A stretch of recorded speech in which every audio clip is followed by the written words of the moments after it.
If you own a 928, this video is essential viewing. Bruce Buchanan doesn't like to be described as the guru of water-cooled transaxle Porsches. Sean tells me he much prefers Grand Poobah. Fine, whatever. With transaxle Porsches like 928s, nothing gets people hotter under the collar than talking about what's the right oil. Today we're going to find out, and just as importantly, why. It's a critical issue, and today the Poobahs are going to talk about oil, the thrust bearing and the torque tube. You'll see why these things are inextricably linked. Let's go. First thing we're going to do, we're going to check the thrust bearing. Yep. So I've taken the lower plate off just here at the bell housing. I'm going to unloosen the clamp bolt just here, and we're going to put a dial gauge on, and we're going to check the amount of play we've got in the thrust bearing. It moves forward and back, does it? Yeah, it does, because you do have the torque tube in the middle, and that will flex.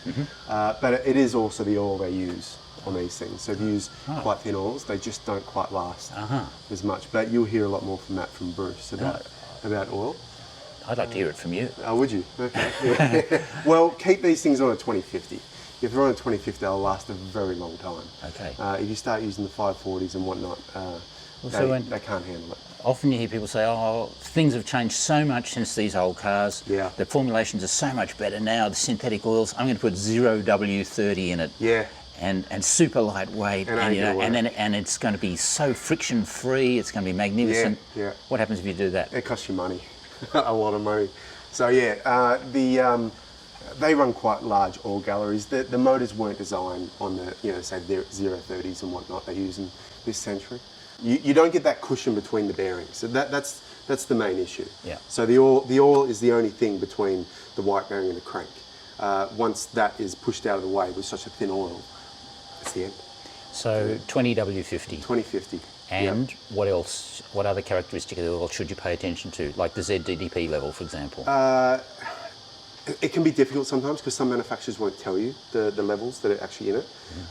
Some do, some don't. But say anything over 1,000 parts per million is getting good. Okay. Back in the late 90s, it actually got pretty bad where manufacturers started taking it out and going down to, say, 400, 500 parts per million, and going the boron route, thinking that was going to be the next thing that was going to, substitute for ZDDP, and that's where it didn't work. So the short version is 20W50 with a high ZDDP level. Yeah, and it's usually the cheapest oil out there.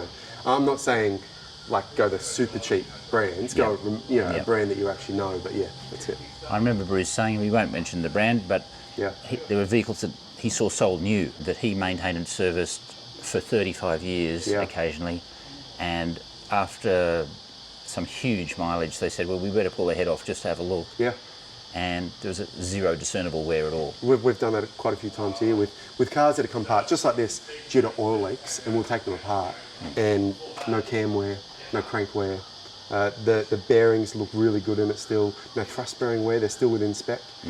Whereas we had the opposite end of the spectrum where we get cars that may have been pushed over to a 540, but sometimes even less than that, and there's no thrust bearing left. It's just, they're gone, and the cams have pitting in them and whatnot. So read the owner's RTFM. Absolutely. Read the manual. Yes, it's in there. It's got a recommendation of what you should stay with. So, yeah. Do you agree, Bruce? RTFM? What's that stand for? Read the manual. Oh, very much so. Read the, I don't know what the F stands for. No, it's absolutely true. Okay. It is a little bit. Okay. You can see the Excellent. You can see the curvature on the flex plate just here. Yep, there's the flex plate there. Yep. So I'm going to loosen that bolt there. That's actually the original bolt. You got the original paint on it as well. And we're going to loosen off the rear one too, in fact. So you can move it. Because see, flex is, see, if that bolt was, see how it's tight? Yep. Oh, that bolt's real tight. Yeah. So you can see how that's tight. Yes. How on earth could that front coupling have moved within the shaft? Meaning, if that bolt's tight, the male spine shaft going into the female coupling, well, obviously it hasn't slipped in. It's pushed the plate. So that means the torque tube shaft has moved forward. How does it move forward? The automatic hasn't moved forward. No. The rear coupling has loosened because the rear coupling bolt has stretched. Doesn't undo.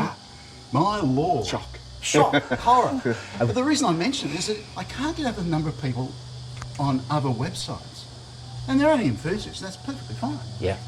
They keep banging on about the front, because I think because the front coupling is sort of accessible, And that is, where is it? Where is it? Well, it's just up there in that hole.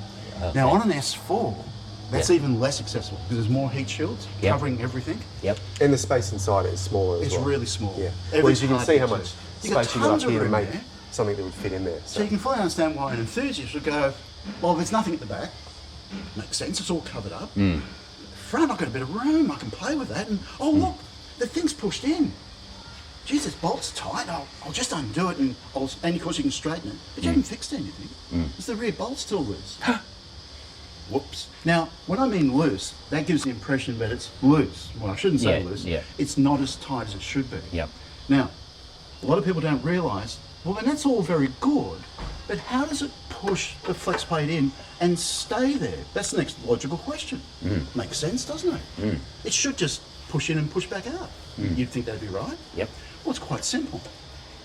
When you accelerate hard from a standing start, the torque tube shaft is actually very petite. It's actually very small diameter. And I think it's obviously designed to twist under acceleration. Oh, yeah. Because it will twist. If it doesn't twist, it'll just snap. Yep. So it's obviously got the ability. Now, like an elastic band, now this is an exaggeration, but the human mind can understand this. And you wind an elastic band, the elastic band gets shorter and shorter. Well, the torque tube, when you accelerate hard from the standing start, will also shorten slightly. It twists. In that twisting motion, the shaft will probably shorten, who knows, 1/1000th of an inch? Might be 1.5. I don't know. Now, interesting enough, the bit that I've never really fully understood is the rear coupling bolt is the one that literally stretches. So it should have 2 bolts. Theoretically, it should have more, but it's never been designed that way. So it's only access for one. There's only one coupling. There's only one thing for it. And when that bolt stretches, this is for acceleration events, mainly standing start. Yep. If you don't go to tighten it on a regular basis, the bolt, basically the coupling, the clamp, let's call it the clamp, will want to open. And all that stress is on that one bolt. Yep. And that one bolt, very high quality, but after year after year after year of how many thousands of acceleration events, it'll stretch. You then ask the next logical question, well, if it shortens ever so slightly, then why and how does the front flex plate push in? Well, we know it is pushed in. So the only logical thing is we know and every time we go to check the rear, they're always a bit loose. Now, I mean not tight enough. Okay, it's not like you put your finger and take it out. No. When the torque tube shaft twists, it might be 10 degrees, might be 20 degrees, whatever it twists. It's going to twist, it's designed to. It shortens momentarily, then goes back to its normal length. Now, the twisting motion has enough force to pull the spines out, let's say 1/1000th of an inch. Yep. It might even be half that. But when it relaxes, It pushes forward. you can push the flex plate in with almost with your thumb. So And it's damaging the block. it's actually easier to push. And remember, it's called a flex plate for a reason. Yep. It flexes, and it's got to flex for temperature variations. But we're only talking thousandths of an inch, maybe even less. I don't know, but we can see it does it. And of course, when the rear coupling gets to the point of going, oh look, I'm now loose enough so that with the firing impulses, it chatters. So that's female splines on the males, they'll chatter. Yep. Especially at idle. Yep. In park. Yep. If it's an automatic. And and the noise is interesting. It's actually like a squeaking sound. Oh yeah. It's like it's really interesting. First time I heard it, I went, the hell is that? Squeak. And what you'll see when we look through the inspection hole, you'll see what we call the red talcum powder. That is the metal that's being worn off in almost like a dust form over a period of time, and that oxidizes. And it's quite interesting. It almost looks like red talcum powder. It's quite extraordinary. And mixed with oil, it goes that redness right there. So you can see it. Oh yeah. There we go. There it is, the red talcum So powder. that's off yours. I'll just pop that little cap out. Right. That's not good. You better wash that. That's toxic. And the outcome is, at the end, it damages the block beyond repair, and you need a new block. Well, Is that it? But there's more to that. Like everything, like the facets of a diamond, it's not just one thing. Oh, there's more to this story. Oh, there's a lot more. There's intrigue. So, for example, the one that really stuck in my mind was about, I don't know, it must have been like 7, 8 years ago. I remember the car, it was an 87 S4 Auto. First time I ever saw the car. And that had an extremely pushed-in flex plate. And we went, oh no. I mean, this was really, as in, it couldn't go any further. It was, uh-oh. So luckily the input shaft, this is the transmission bit at the back. It didn't appear to be too bad, but it was red dust everywhere, or red talcum powder. So we reset it, so we took the bolts out, pushed the torque tube, the flex plate basically, back with the torque tube, so it goes back, and it goes back that far. Oh no, not even that far. Got a couple of mil. Right? Goes back into position. But before we put the new bolts back in, like we're going to do with your car, Stuart, we're going to do a dial gauge measurement, meaning I want to see the end flow of the crankshaft, forward and back. Now the 4.7s have a certain spec, but from 5 litre onwards, so that's 1986 5 litre, okay, that's, record counting, Yes. onwards, it's a different spec altogether. And the reason is the thrust bearing's height is different, so the 5 litres have actually got a bigger thrust bearing. And on this red 87 model, I actually was a bit worried. I thought, oh no. But the good news is, because I've already measured the, and the thrust bearing measurement, this is crankshaft moving forward, was excellent. And I went, okay, this is really interesting. So you could tell by the amount of push on the flex plate, the rear coupling hasn't been maintained for a long, long time. Now that's nobody's fault, because you have to know about what happens to these in old age. If you don't know, you can't be held liable for not knowing on something you simply don't know. We know, because we wanted to figure out what the hell was going on years and years and years ago, and we work on a lot of them, so it's going to be logical, we're going to find out. And I then found out that this car, that's his 87 S4, was running on a 20W50 for years and years and years. Yep. It could have been a 1550, I can't remember now. 1550s, like 2050s, had decent levels of zinc and phosphorus, ZWP. And that was the car that showed me what high oil film strength will do to protect things. Because you've got to remember, a lot of people get the impression that the thrust bearing on the crankshaft is going to be main oil pressure. That sounds okay because it's part of the main bearing in the middle. But unfortunately, the thrust bearing surface gets very little pressure because the thrust bearing has big cutouts, well, big in the size of, what I'm talking about, oil flow, to get the oil out of the main bearing and dumping it down into the crankcase. Like little wide slits in the face of the thrust bearing to get the oil pressure. Oh, yes. So where it's making contact with the crankshaft's spinning. If thrust bearing is not spinning, the oil is draining between the two. Yep. So there's only what I call wiping loads, but more to the point, little or no oil pressure at the contact area. Yeah. Because the oil finds half a litre resistance and, oh look, here's 2 channels. Great, whack, here we go. So it's all about film strength. So we now rely on oil film strength. Now, here's the problem. When we've seen severe thrust bearing wear, luckily it hasn't been a lot, thank God, it's always been when, unfortunately, again, no fault of anybody, but people have been using low oil film strength oils. Now, how do you get that? What do you use? If someone said, I want low oil film strength oil, well, you've got no choice. You'd have to buy a this century 5W40. Now, a 0W40, you're in deep trouble on nitrate. You'll bleed out the lifters when it's hot. You'll get no oil pressure. But that's beside the point. I'm just talking about oil film strength. Even some 10W40s are low in zinc phosphorus, but that makes sense because a lot of 1040s are made for early this century, like commercial vehicles, like Mitsubishi L300s, and stuff like that. And the zinc phosphorus levels are not allowed to be the same as a deep last century in this. Why? Emissions. Emissions. And that hurt the catalytic converter. Yeah, it could potentially damage the life of the catalytic converter. The reduction in ZDP levels is because of the effect on emissions and catalytic converters. Now it gets even better. Why do, and this is the thing I love, I call it the turd in the water pipe. There you go, there's a bit of swearing for you. There's a bit of imagery that our viewers don't need, but anyway, got it. And that is, ask yourself the logical question, why do I'm talking this century, so-called low, and I call them so-called synthetic because most of them are made out of crude oil to beginning with, which is perfectly fine. You can still call it synthetic, you're legal to do that. But why do they have any zinc phosphorus? Why? Zinc phosphorus, ZDP, that's from World War II. That's a dino additive. Why is it so? Dino as in dinosaur. As in dinosaur. A lot of Americans love using the word dino when it comes to engine oils.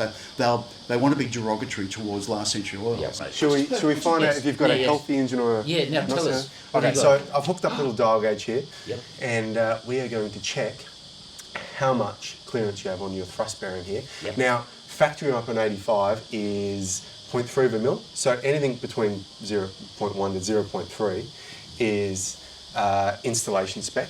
Now, past 0.4 is the wear limit. So when you're past 0.4, it's got to come apart, and it could be bad inside there. So it's all hooked up. I've got it on 0, and there we go. So 0.22. So it's perfect. That's okay. Yeah. So that's installation spec right there. Wow. Yeah, very good. Okay. So it's been running some good thick oil that's helped it. You know. Well, at least 1550. So that's the first bit of good news. It is. Yep. So you got a healthy bottom end, if you could say, which is good. Yes. Well, we've checked the thrust bearing. If you took the sump off, you could actually inspect, the big end bearings as well. And on these, it's 2 and 6 which have an issue. So That's an oil starvation issue. it certainly is. Through cornering hard or through wrong oil or Wrong oil, but if you take the wrong oil to the track, they almost always destroy themselves. Yep. it's mainly cylinders 2 and 6 Yeah. initially, and then the rest. Yeah, to, then the the rest rest to follow. Absolutely, they do. Now, why is this an important thing to check? Why is this? Because you might not want to continue with a car if it's gone bad, because it's going to cost a lot of money. To pull them out and do this sort of stuff, you look in the 20s and 30s, and that doesn't take into account what happens if the block is damaged, crank could be damaged, it could just be ongoing. So it's kind of, this is the first thing, and then you reassess where you're at and where you're going to go. Tell me, Sean. There's the bolt out. That's the rear bolt. Yep. So we're just checking it. These have been Loctited in. We do advise not to be Loctited in because it gives the assertion that the bolt is actually tight up in there when what actually happens is the bolt stretches. So you go in there to check it later on, you're like, oh, it's tight. Well, it's actually not. It's because it's the Loctite. Yeah, exactly. on the head. And that's the issue with it. So once these come out, they're one-use wonders. We put 2 new ones in as well. Okay. Yep. The little things you have to watch out for. So, Sean, is this an issue on all 928s that needs to be checked? All of them, yeah, and particularly even the later manuals because they use a hollow input shaft into the gearbox. So fifth gear is part of that hollow input shaft, and these couplings at the back here will actually break. And Dad's got one out right here actually, where you can see there's fifth gear. Yep. There's what's part of the clamp at the back there. Yep. And when these loosen off, they chatter. Not only do they destroy the torque tube as well, because it destroys the splines. Yep. But these will snap off, and you need to replace this whole unit, which is a bit of a pain as well. It's definitely a case of prevention's better than cure. Yes. Yeah. Yep. So so what's the message in the short version? We just simply call it torque tube maintenance. Torque tube That's all. maintenance. Now, this is interesting. I just found that. I've got a couple of these. You can just make out, you see that funny little, that teeth mark? I can show you what it means. I'll show you what it does. Yep. Is the fact that The torque tube is riding on the rear coupling, not so much the front coupling. this is where the bolt will go through yes. with the square clamp. Yes, Okay? yes. So you got the the bit that goes over the top. Yep. Now, those teeth. Yep. If the bolt was undoing itself. Yep. You wouldn't get teeth in one spot because what's happening is, as the torque tube goes forward, this bit is riding up. So And yours has actually done that, Stuart, because if you look up here at the torque tube, can you see those marks on the torque tube straight up? Yes. See them? They're vice grips. Someone's loosened both the clamps, Put some light on put it. vice grips on it, just here, yeah. and they've used a lever to push the quill shaft backwards. So this has happened before. Detectives, it's amazing what you can tell by just having a look. People's eyes are glazing over by this stage, Bruce, and they're going, this is too hard for me to understand. Just tell me what I need to do to fix it. Yeah. That's it. Well, that's true too. But it's nice to know why. It is fascinating. And it's the one I put up on Renlist, it must be 10 years ago as a photograph. I explained what it meant. Yeah. Totally ignored.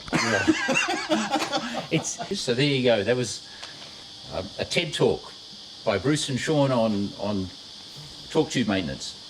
Well, part thereof. Yeah. There's more of it. There's I'm more sure. of it. I have no doubt there's a lot more. There's a lot more.